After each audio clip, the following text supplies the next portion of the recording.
तो ये सुगम हिस्ट्री क्लास 8 का चैप्टर नंबर 11 है, अति लघु उत्तरीय प्रश्न। इससे पहले हमने 12 नंबर का जो है ना अति लघु हमने देख रखा है। तो पहला नंबर क्वेश्चन है, दोनों डेनियल चित्रकारों ने किस प्रकार की चित्रकारी की थी। डेनियल चित्रकार थे दो, तो एक का नाम था टॉमस डेनियल और उसका भतीजा विलियम डेनियल्स। दोनों ने तैल चित्रकारी की थी।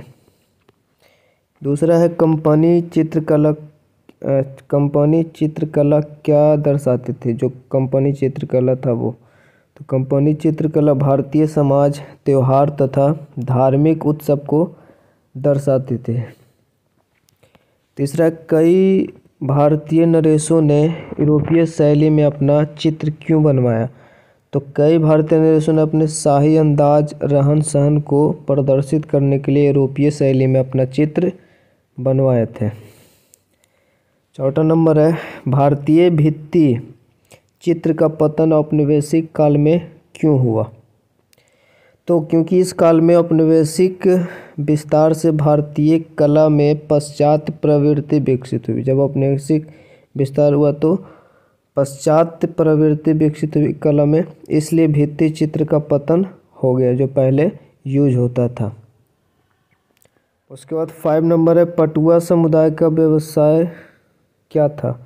पटुआ एक हस्तशिल्पकार समुदाय था, यानी जो बनाने वाले होते हैं कुछ, जैसे मटका जो मिट्टी का होता है बनाने वाले जो होते हैं उसको बोलते हैं, जो जिनका मुख्य व्यवसाय विशेष रीति से पटचित्र बनाकर उसका घूम घूम कर प्रदर्शन करना और बेचना था। यानी एक कहानी स्टोरी सुनाते थे, उस पर चित्र बनाकर और उसे बेचते भी थे, और ये आज भी ऐसा होता है।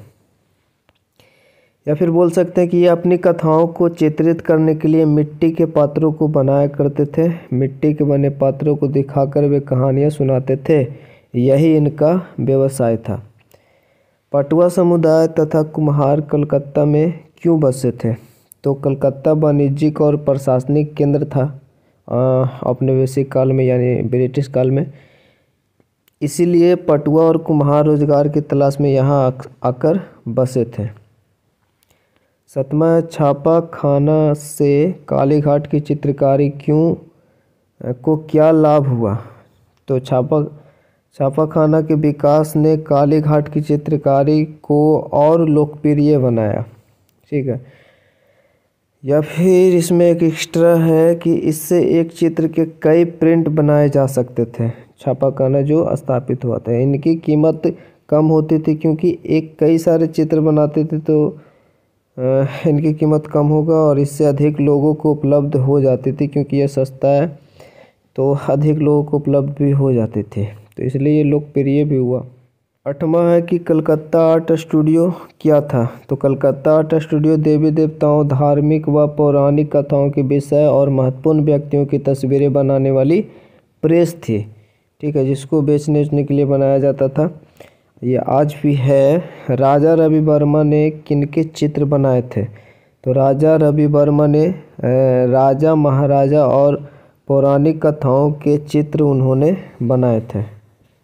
उसके बाद 10 नंबर है, बंगाल कला की विशेषता क्या थी। बंगाल कला की विशेषता यह थी कि ये भारतीय लोक कला पर आधारित था।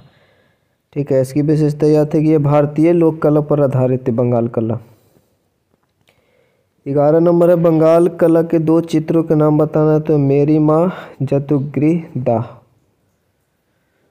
12 नंबर है, 20वीं सदी में भारतीय साहित्य में क्या बदलाव आया। 20वीं सदी में, तो 20वीं सदी में भारतीय साहित्य में अनेक बदलाव आए। साहित्य में भारत की गुलामी और पराधीनता को दिखाया गया।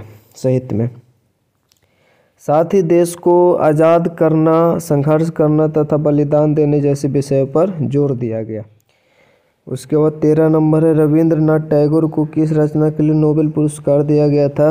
तो उन्हें गीतांजलि के लिए साहित्य में नोबेल पुरस्कार दिया गया था। आप ये भी बोल सकते हैं उन्हें गीतांजलि के लिए नोबेल पुरस्कार दिया गया था। गीतांजलि जो रचना था इसके लिए नोबेल पुरस्कार दिया गया था। 20वीं सदी में कौन सा संगीत लोकप्रिय हुआ था। तो पश्चिम का जाज और पॉप संगीत भारतीयों में अधिक लोकप्रिय हुआ था 20वीं सदी में। और 15 नंबर है 20वीं सदी में भारतीय नृत्य कला में क्या बदलाव आया था। तो इस काल में नृत्य के स्थान पर शास्त्रीय नृत्य शैलियों का विकास हुआ। ठीक है, जैसे भरतनाट्यम, कुचिपुड़ी, कथकली आदि। कालांतर में इनको स्टेज पर किया जाने लगा। 16 है कि इंडो सारासेनिक शैली क्या थी। तो इंडो सारासेनिक शैली एक पुनरुत्थानवादी स्थापत्य शैली थी। पुनरुत्थान मतलब ये धार्मिक रिलेटेड वर्ड है। ठीक है, जो उसको धार्मिक रिलेटेड जो होते हैं उनको आगे बढ़ाने वाले जो होते हैं उनको ऐसा बोलते हैं।